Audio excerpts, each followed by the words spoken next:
ముందుగా మీ అందరికీ వరలక్ష్మి వ్రతం శుభాకాంక్షలు friends. Hi hello friends, welcome to HN Telugu vlogs. నేను మీ అనుని. ఎలా ఉన్నారు ఫ్రెండ్స్ మీరందరూ? నేనైతే చాలా బాగున్నాను. మీరు కూడా చాలా బాగుండాలని మనస్ఫూర్తిగా కోరుకుంటున్నాను ఫ్రెండ్స్. ఈరోజు వీడియోలో ఇప్పుడున్న కాలంలో మనమందరం బరువు తగ్గడం కోసం పరుగులైతే పెడుతున్నాము. బరువు తగ్గడం వెనుక మన మెదడు ఏం చెబుతోంది అని మన శాస్త్రవేత్తలు చెబుతున్నారు. ఆ మాటలు ఏంటో ఈ వీడియోలో వినేద్దాం.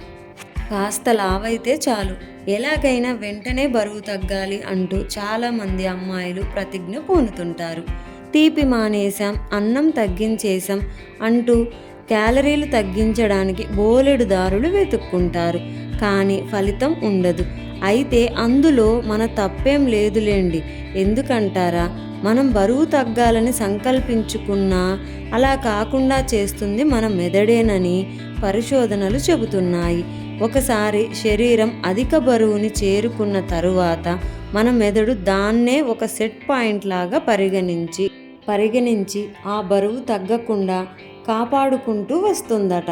ఎప్పుడైతే మనం తగ్గడానికి ప్రయత్నిస్తామో మెదడు దాన్ని ముప్పుగా భావించి వెంటనే ఆకలి పెంచే హార్మోన్లను ఉత్పత్తి చేస్తుంది. అలానే ఉన్న శక్తిని ఆదా చేయడానికి జీవక్రియ మందగించేలాను చేస్తుంది. అసంకల్పిత కదలికలను తగ్గించేస్తుంది. ఇది మన మనుగడలో ఒక భాగం. అందుకే బరువు తగ్గేందుకు మనతో మనమే యుద్ధం చేయాల్సి వస్తుంది. కాబట్టి ఒక్కసారిగా బరువు తగ్గాలని ఆరాటపడకుండా క్రమం తప్పకుండా వ్యాయామం చేస్తూ పోషకాహారం తీసుకోవాలి. దానివల్ల జీవక్రియ మెరుగుపడుతుంది. క్రమంగా బరువు తగ్గుతారని మన శాస్త్రవేత్తలు చెబుతున్నారు. అలా చేస్తారా మరి మీరు కూడా? బరువు తగ్గడంలో ఒక ఆహారమే కాదు, వ్యాయామాన్ని కూడా చేర్చుకోండి ఫ్రెండ్స్. ఇప్పుడు మీరు బరువు తగ్గడాన్ని గమనిస్తారు. ఆ వీడియో మీకు ఎలా అనిపించింది ఫ్రెండ్స్? నచ్చినట్లయితే లైక్ చేయండి, షేర్ చేయండి, సబ్స్క్రైబ్ చేసుకొని మంచి సపోర్ట్ అయితే అందించండి ఫ్రెండ్స్. అదేవిధంగా నా ఓల్డ్ వీడియోస్ని కూడా చూడండి ఫ్రెండ్స్. మీకు తప్పకుండా నచ్చుతాయని అనుకుంటున్నాను ఫ్రెండ్స్.